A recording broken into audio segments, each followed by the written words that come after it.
All right, everyone. Well, welcome to the Wednesday sit. I understand I look like a being in a heavenly realm wearing sunglasses, but that's the current conditions of the moment. So, but yeah, we could start with questions about practice or about anything. And you can either put them in the chat or just unmute yourself.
Hey Ryan. Oh, hey, It's John.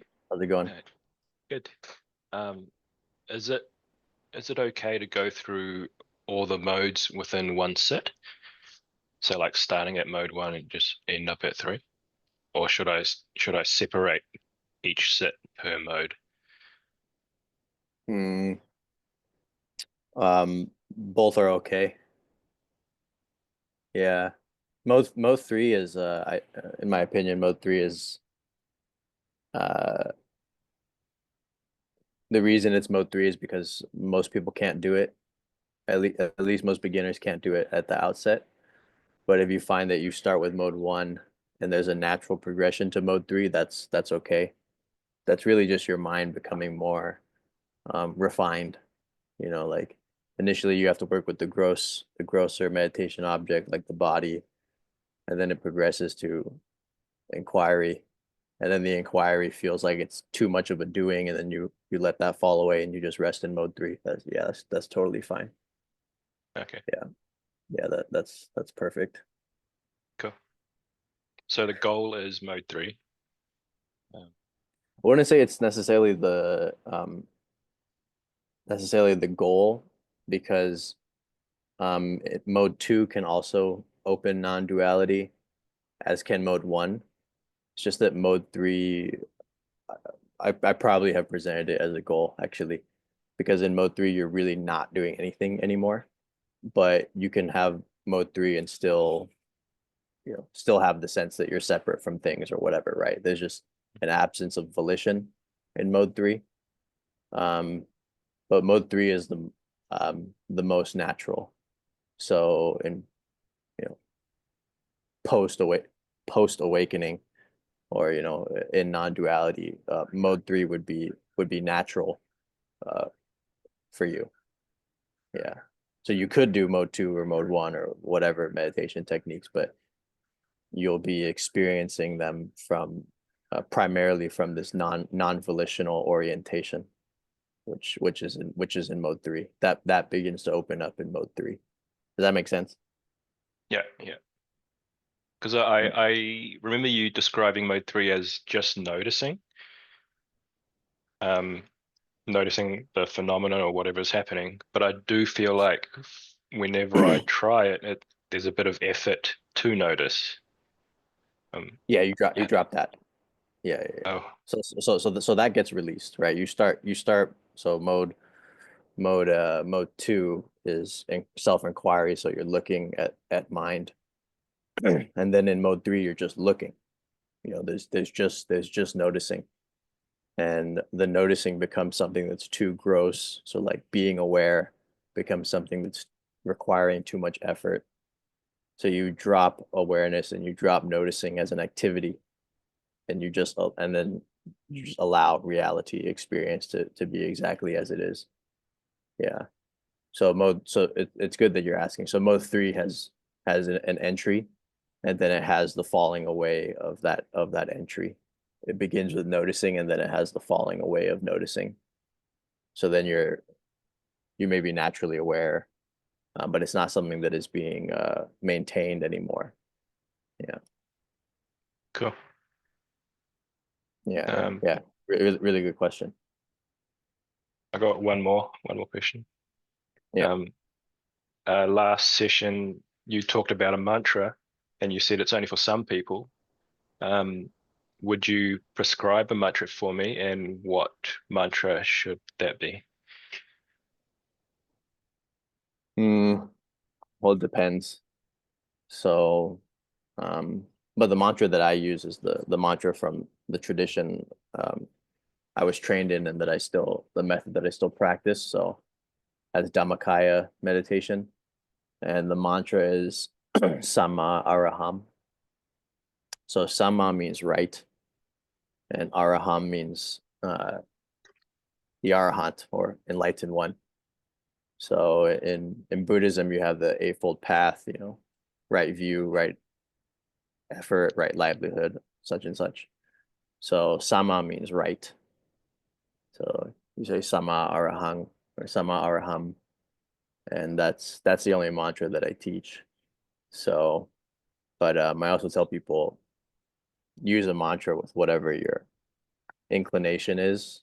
So like if you come from a Hindu or yogic background, you may be more comfortable using Om Namah Shivaya than Samaraham. But the reason Samaraham is powerful is that it's connects you with the Buddha lineage. Or yeah, the word Arahang is specifically a uh, Buddhist thing. So all the mantras and the different practices, they're managed by the various lineages that they belong to. But this is something that I uh, discovered in my explorations. You do Hindu yoga, uh, you'll have a Hindu kind of awakening. You do Buddhism, you have a Buddhist kind. So there's a condition aspect to all spiritual practices and experiences. So it's just whatever your natural inclination is towards. So yeah, that's the only mantra I teach. And it's very effective. Yeah. Yeah, I used to do one that I got from Robert Adams' book. Hmm. Have you heard of that one? Where I've heard of Robert Adams, yes, yeah, but I don't he know. I don't know the mantra. What's the mantra? I think on the in breath he goes it's who am I, and then at the top it's I am he, and then on the out breath it's I am not the body, and then there's Mm-hmm. one at the bottom which I forgot, but um it's it's uh it's massive. I don't know if it works or not, but Yeah. So if that one is what um, you have an inclination or an affinity for, or you found that it did something, then you could just continue with that. The function of the mantra is one, it connects you with the lineage or the deity that blessed it. So that's one aspect. The bodhisattva that is essentially is that mantra. So for example, Om Mani Padme Hum, we recite that mantra if you're a Tibetan practitioner. It means jewel in the lotus. Um, but in these deity levels, or in these higher planes, the the mantra is the deity. So like if you die, for example, and you say Om Namah Shivaya, that uh, causes that Shiva or that particular manifestation of the divine to appear, and your consciousness merges with that. Yeah. So that's an example of that. So your thing with the in breath, out breath, I am he, I am that. That's that's the same as the word as the Hindu mantra Soham, which means I am or I am that. So in Robert Adams' case, he just gave you the English version of that phrase. But yeah, so Om Mani Padme Hum is Avalokiteshvara. So a lot of Tibetan practitioners, they'll use that mantra in the bardo or after they pass away. They'll, as soon as they have recollection, they would say Om Mani Padme Hum, and then bang, the illusion of the bardo, the dream nature of the bardo breaks, and wisdom dawns, and they're able to realize the clear light. They're able to realize Buddha nature in the intermediate state is the way to put it. So when you use the mantra in the waking state, because in the waking state there's time, the effect of the mantra is not, may not be immediate. So, okay, okay. Yeah, so the effect of the mantra may not be immediate. But what they say in the yoga and in the Tibetan teachings too is that from the moment you say the mantra, you're instantaneously liberated, right? So you're like, oh, how does that make sense? What does it mean that you're liberated at the moment that you say the mantra? Because clearly you say the mantra, but you still have individuated consciousness, you still have duality, you still have separation. So what does it mean by instantaneously liberated? It means that once you've said, when you say the mantra Sama Araham, or you say the mantra Om Namah Shivaya, um, even though you may not know it, but you touch Bodhi in that moment. You touch illumination. You touch awakening.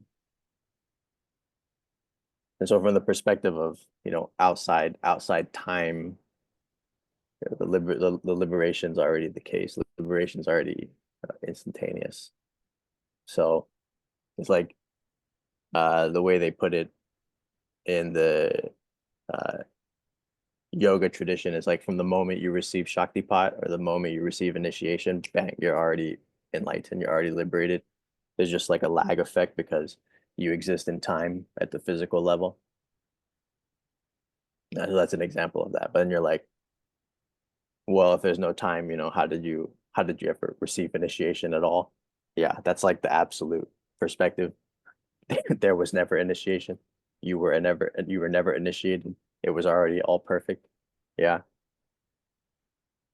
Contradictory statements doesn't make sense, paradoxical, confusing, I understand.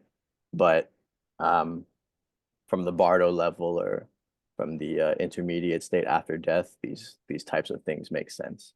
Yeah, you're like, oh, okay. So the mantra is like if you see the lineage or the that particular system as a kind of like as an app on your phone, for example. So imagine the phone is reality. The phone is Buddha nature, and the apps are the different lineages of the different deities, the different traditions. Uh, the mantra is clicking the app or touching the app, and then the app opens, and all the functionalities are there.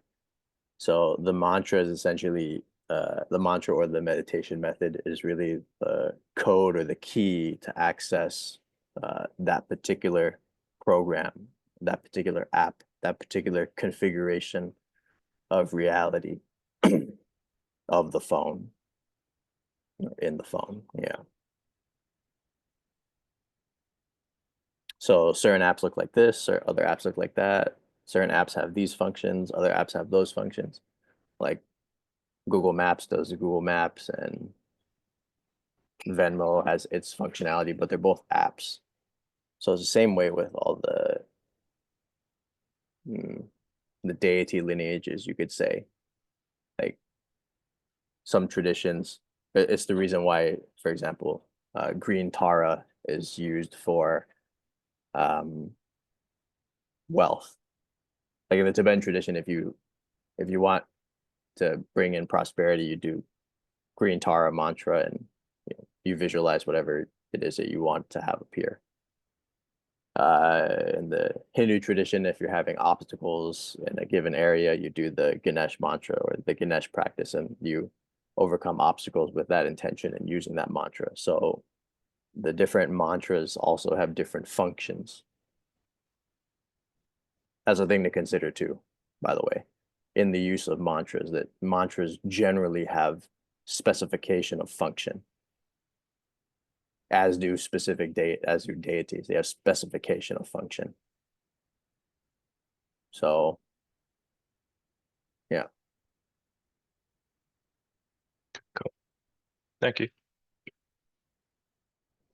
Yeah, so some mantras like Sama Araham or Bhutto, these are general.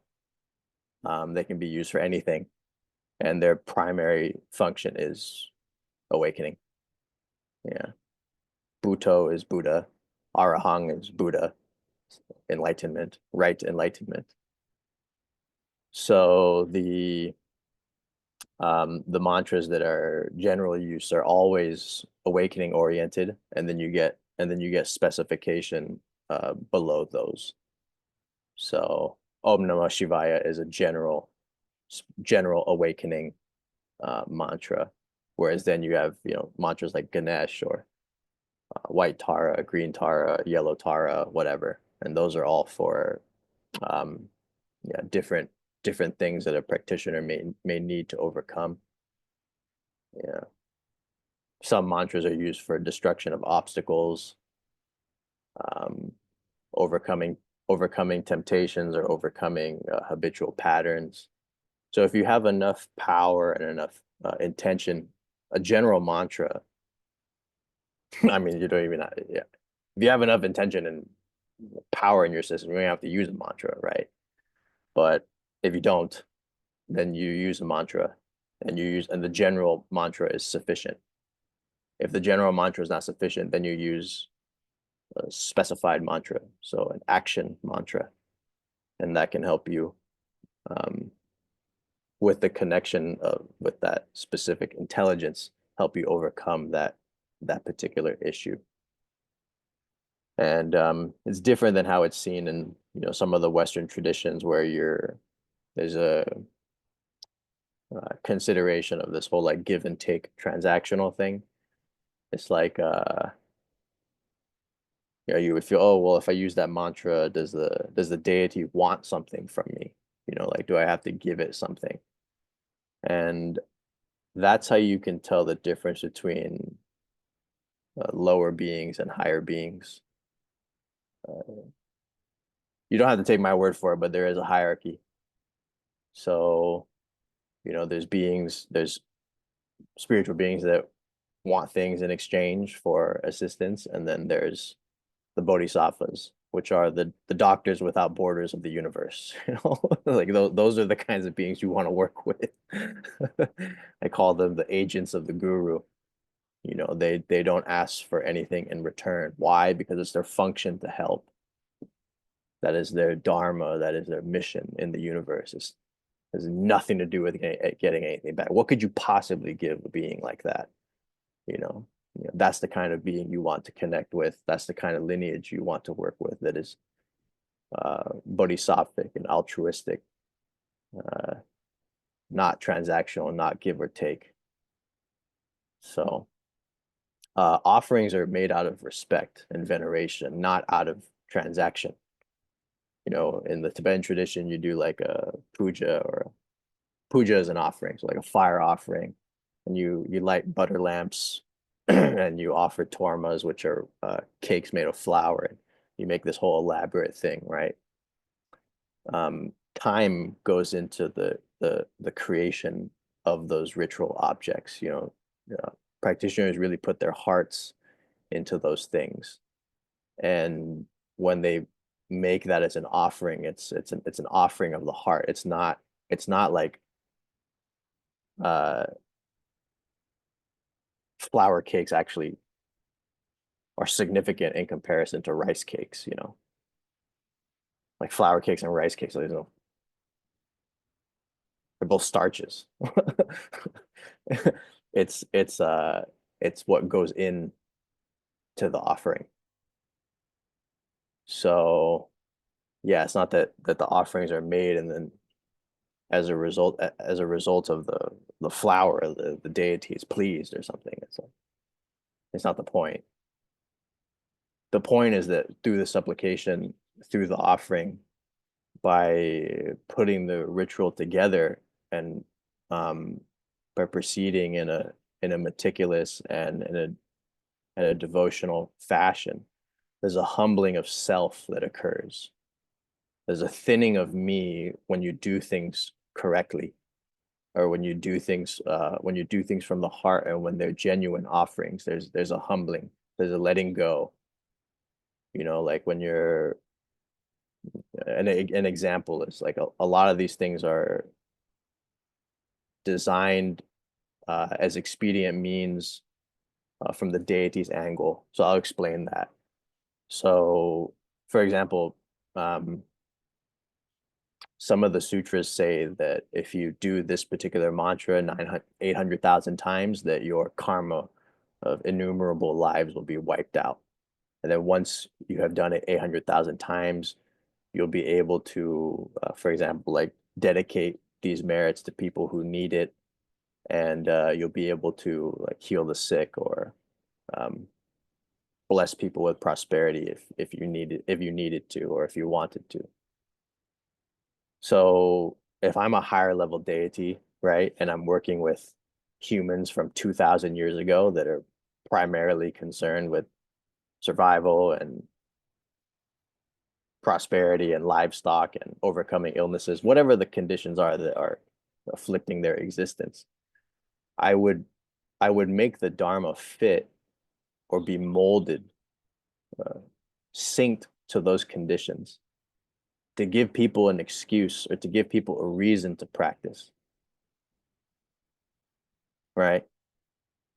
So, you know,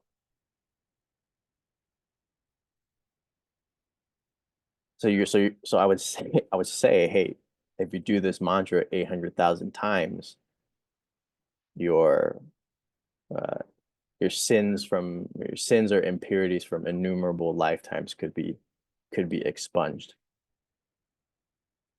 You know what that actually means, because oftentimes people, you know, people they do the whole sadhana, they do the mantra, and they still die.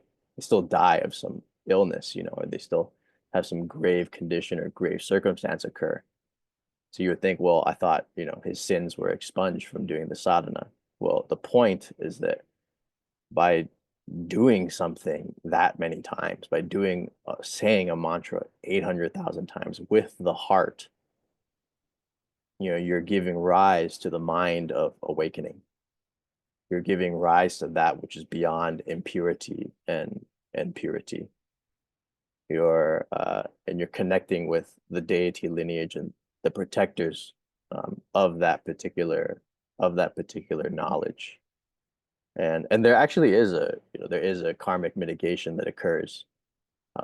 So there are obstacles, that karmic obstacles that can fall away as a result.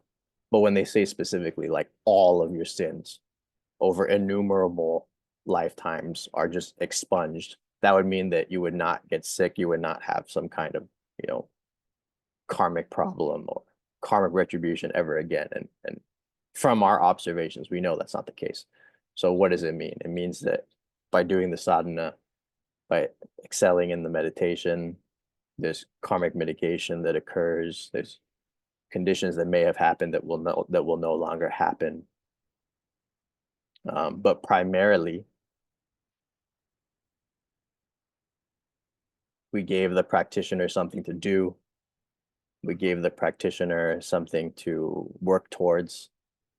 We gave them a reason to do the sadhana, to do the practice, and that is how. you're basically, tricked into awakening. So, if you on the higher level is like trying to get you to wake up down here, what better way to do it than to give you some mantra that you could use to make some money, but inadvertently it's going to cause or trigger an awakening later in this life or at some point in the future. So the deities, their intelligence is vast and inconceivable. And this may not seem like uh, you're like, well, yeah, that makes sense, it's not a big deal. But the mechanics behind how this works are profoundly intricate. For me, in knowledge and conversation, that's my word for um, a night in my practice where many things about these sorts of topics were revealed. One of the things that was revealed was that um, when you begin doing spiritual practice or mantra or yoga, meditation, whatever it is, um, as soon as you begin, uh, even in the context of listening to Dharma talks, it's happening. It's kind of like I mean, some of you used to use Windows at some point. I used to use Windows like when I was a kid, right? And there's this whole like disk defragmentation thing. So there's like a function in the computer that would I guess collapse. I'm not even describing this well. I'm sorry. I should know more about computers before trying at this. Let's put it another way. So when you do meditation practice or you come into contact with a teacher or a lineage, a loading process begins. When you download an app, there's a loading, it takes a few minutes. And it progresses 5%, 10%, 15%, 25, 75 onto when it's completely downloaded and it's now on your phone. So when you start doing meditation, the loading process begins. Loading of what? The new operating system. And the new operating system is awakening, illumination. And so that awakening or that shift, the quote unquote big shift that some people describe that that occurs at a particular moment in time, that occurrence, that recognition or that falling away, it was something that was loading for years or months or whatever it was. So it was actually happening the whole time, but then boom, in one moment it becomes recognizable, in some cases irreversible. But it was happening all along. So the loading was occurring all along. Meditation, mantra practices, it's all like that. And I saw that it's like that because we don't see what the method is on the other side. Like we don't see what the method is in the unseen realm. So for example, the Buddha's 40 meditation objects, they're called kamatan in Thai. It refers to meditation subject or work, meditation work. These 40 meditation objects, they characterize many of the methods in the world. So the skeleton meditation is one of the 40 kamatan. Mindfulness of breathing is another. Visualization of light is another. Recollection of deities is another. Recollection of the Buddha's qualities is another. So these are all parts of, those are all specific objects within the 40. So from the conventional view, from the physical consensus reality perspective, we just see those methods as, oh, they're just meditation techniques, right? Like you're just noticing your breath. There's nothing spiritual about that. There's nothing religious about noticing the breath. But you're only experiencing the breath from the physical perspective. You're only seeing it. You're only noticing breath from one vantage point. So in the the old meditation, uh, so there was a way of approaching Theravada meditation, before the forest order really popularized, um, basically dominated how Theravada practice is done in the 20th century. We don't really have much records at all of how Theravadins practiced 400 or 500 years ago. But we do have an idea. And from those manuscripts and those remnants, we found that they approached the meditation very differently. So this whole corpus of teaching is called Boran Kamatana, or entire is Boran Kamatan. And in this orientation, this approach, all of the meditation subjects are listed as venerable or pra. So pra is the term you use for a monk. So why would you give the name pra to mindfulness of breathing? Why would you refer to a mantra as an intelligence? Why would you do that?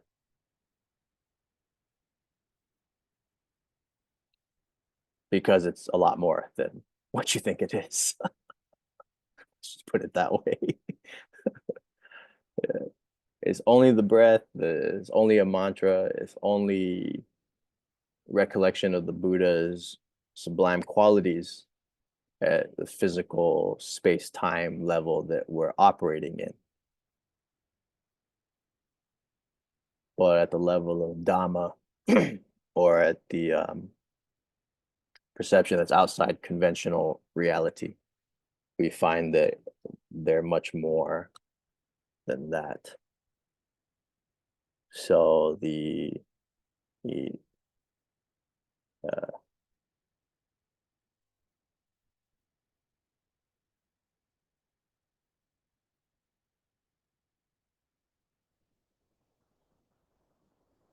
each of the meditation subjects, for example, the skeleton practice. Skeleton practice is lumped into a category of meditation in Buddhism called asupa, meditations on loathsomeness or repulsiveness. So you meditate on your body as a skeleton, and this results in dispassion, or a letting go of the physical form, letting go of holding on to the body, and of having attachment and craving to the body. So that is what you're told, right? Like that's the function of the practice. Okay, you have an issue with this, you have too much craving for your body, you're always concerned about your body and other people's bodies, you know, having too much sensual desire distracts you in meditation. Do some loathsomeness contemplation. Yeah. What they don't tell you is that when that specific practice deepens, um, your perception becomes characterized by that meditation object. So that means you begin to see this loathsomeness in everything. And it can get to a point where, for example, in the commentaries, it says if you, in short, it says if you've succeeded with the skeleton contemplation, you see bones everywhere. That you don't have to believe me. That is not a metaphorical statement.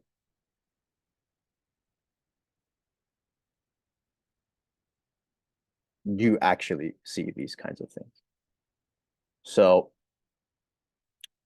in my experience with the skeleton meditation, for example, when I did it a long time ago, um, there was a out of body experience that happened as a result where my my mind was surveying or was appearing in different scenes or different realities, but everywhere that it went, or every scene that it saw, people were skeletons. So in the marketplace, the whole marketplace was full of bones. Walking down the street, people mowing their lawns, there were skeletons mowing their lawns. At the beach, you see a whole sea of beautiful people. Instead of seeing a sea of beautiful people, the whole beach is just people, there's just skeletons drinking coconuts, playing volleyball,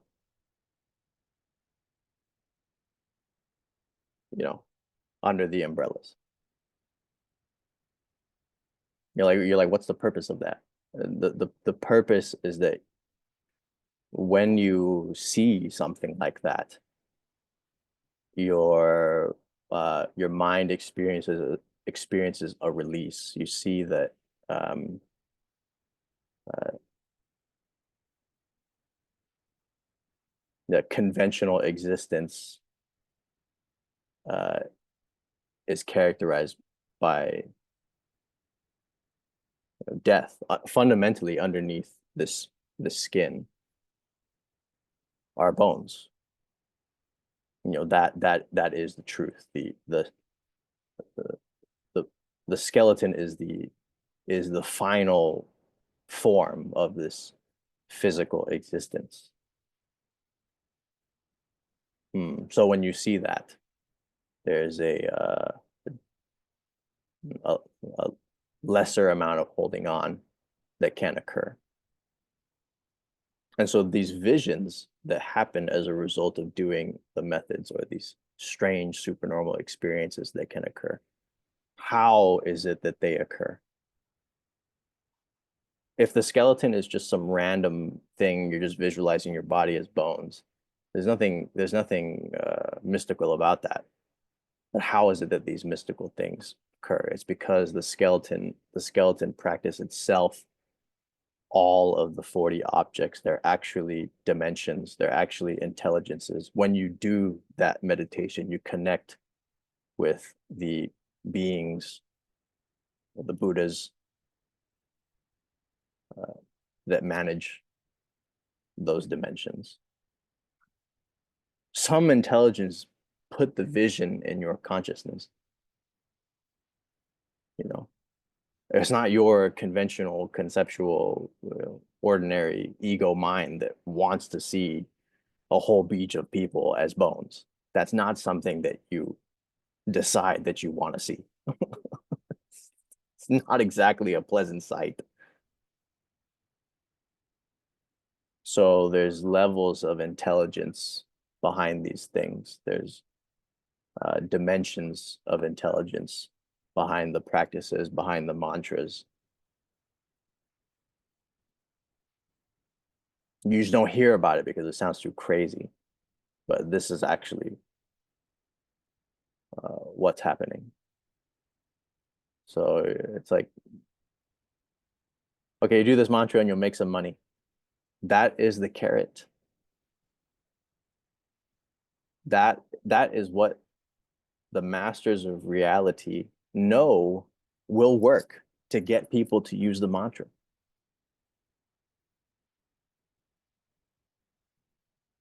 It's like for people that have raised kids, like, sometimes you you told your kid you had to. It's like, yeah, the result's going to be great. It's going to be a fantastic thing for you to do this. You knew that wasn't going to be the result, but of course, it's important that they go through that and that they get the lesson, and that they learn an important and valuable thing, even though you kind of lied to them a little bit, you know. The bodhisattvas, masters of reality, they do the exact same thing. They put you through the ringer. It's like, It's like, yeah, there's this like big shining goal, the other shore, the other shore. And then when you get there, you find that it's that there actually is no shore. It's just reality without self, reality without clinging, you know, that sort of thing. So yeah, the nature of they say that only a eighth level bodhisattva understands the full mechanics of mantra. So I'm not an eighth level bodhisattva. I'm just telling you what I saw or what I peered into. Mm, yeah, mantra and practice is essentially structural reformatting at spiritual structure reformatting, metaphysical reformatting. So you do the mantra, you do the practice, and then the unseen, the unheard, the hidden side of things um,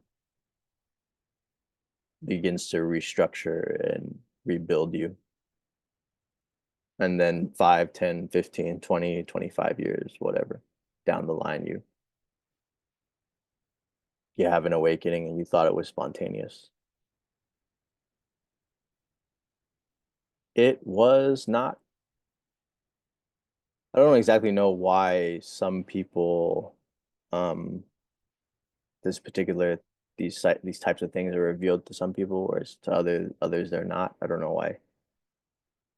You know, this exact same conversation to a non-dual teacher that is very big and realize they would just throw it out and they say, "Oh, this is ridiculous," But I can only speak based on what I've seen and what I've come to know. So yeah, the deity stuff and the supplications to the lineage and the initiations and the empowerments and the Shakti pots and the transmission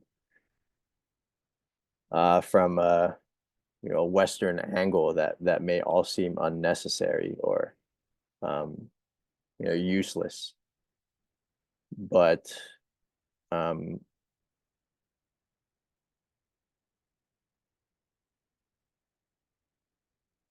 it was all a part of how things were done at a given time in history. So things have changed now. There's the internet, and transmission occurs just from listening to a teacher in another country. But previously, that kind of thing wasn't accessible, and the old technologies, um, they're just as useful. And in some regard, we can uh, we can know that there's reliability in a sense that uh, those things have been done for thousands of years. So, with the newer teachings and the newer models and presentations, it's like, at least my perspective, like, could work, could be legit, you know. But when I read something in the Upanishad, it was written like 2,000 years ago, and you know, 1,500 people have tried it. I'm a little more reluctant. I'm a little more inclined. That'll probably work more so than my friend that's channeling Arcturians. And not to say that it's anything, not to say that that's not a real phenomenon or anything, but just as far as what what really um, what is more so related to a shift happening in people. Um, what is often more associated, I don't want to say produces, but you have a higher propensity or higher degree, higher number of people that read Zen or read Vedanta or listen to Ramana Maharshi or listen to talks like this have something fall away, then um,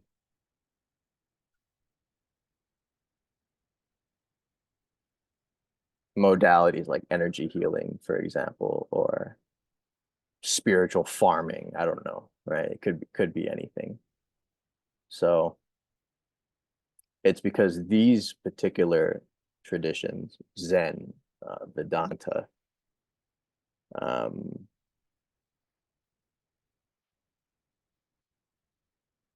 schools of yoga, Kashmir Shaivism, Buddhism, their sole orientation, their sole focus is awakening.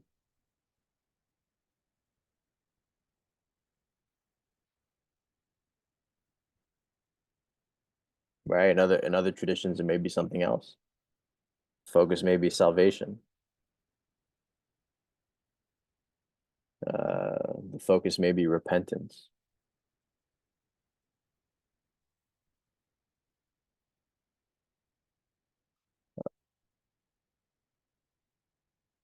But with these,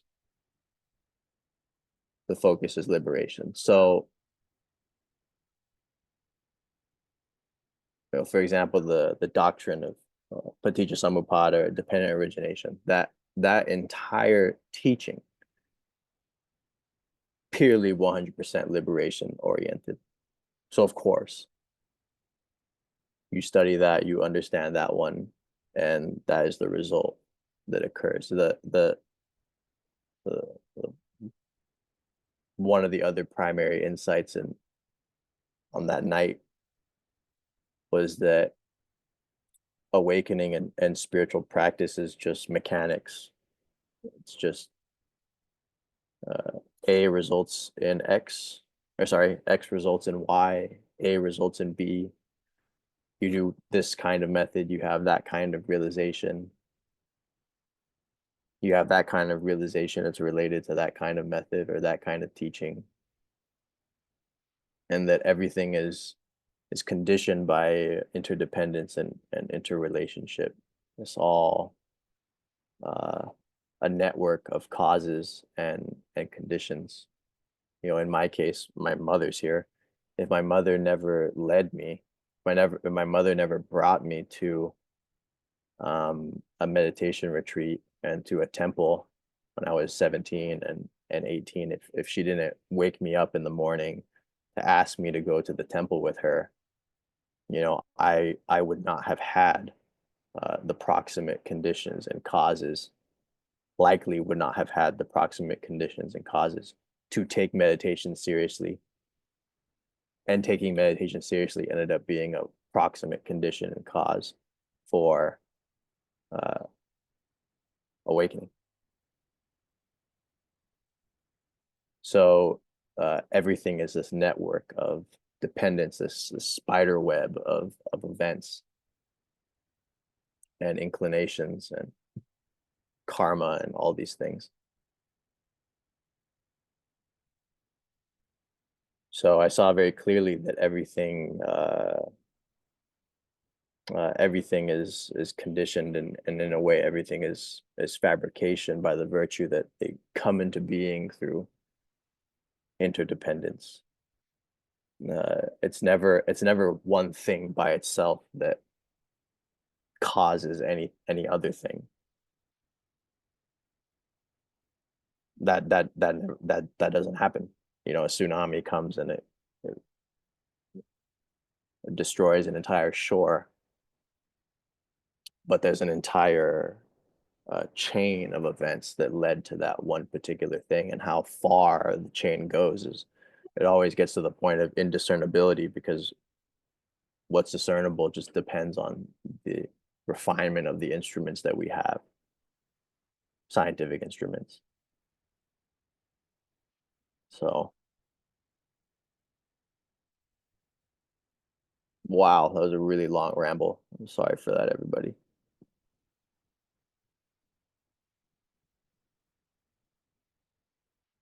Let's see.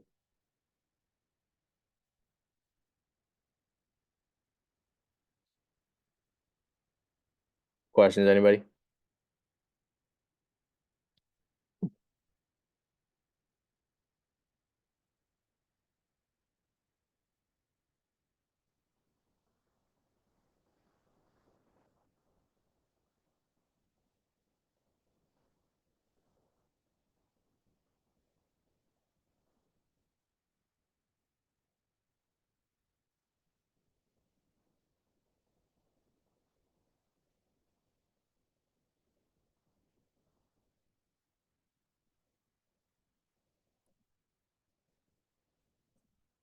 All right. So I'm gonna stop the recording. We're gonna do a long sit. Um, but I want some water, and then we'll do like a full, yeah. Let's reconvene in 15 minutes. If you want to come back earlier than that and just begin sitting, by all means, go ahead. But I'm going to begin 15 minutes from now. I'll stop the recording now.